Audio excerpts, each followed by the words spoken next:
Salut la gang de Sciences de 3, bienvenue à ce cours qui porte sur le modèle corpusculaire.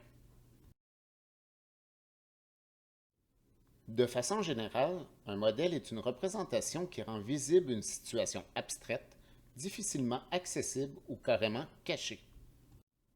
Le modèle particulaire ou corpusculaire est un modèle scientifique basé sur l'idée que la matière est composée de particules. En fait, le modèle corpusculaire permet d'expliquer certains comportements et certaines propriétés de la matière. Il faut savoir que toute matière se compose de particules très petites, plus ou moins espacées les unes des autres. Ces particules peuvent être des atomes ou des molécules. Et que différents types de liens peuvent se créer entre les particules d'une substance. De façon générale, plus les particules sont rapprochées les unes des autres, plus les forces d'attraction sont importantes. Aussi, chaque particule possède une certaine quantité d'énergie lui permettant de se déplacer. Ce mouvement est dépendant de l'état de la substance. Les particules d'une substance solide ne font que vibrer, celles d'un liquide vont se déplacer légèrement les unes par rapport aux autres, alors que celles d'un gaz se déplacent rapidement dans toutes les directions.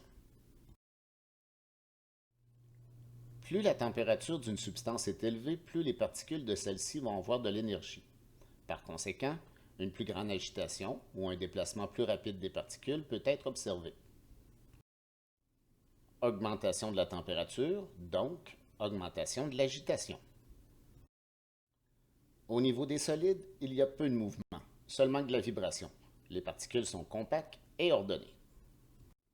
Pour ce qui est des liquides, il y a plus de mouvement, c'est-à-dire que les particules glissent les unes sur les autres. Les particules sont compactes et désordonnées. Pour les gaz, les mouvements sont importants. En fait, il y a beaucoup de translation. Les particules sont éloignées et désordonnées. Il faut se rappeler que les gaz sont compressibles. En fait, les particules sont si éloignées qu'elles peuvent être rapprochées.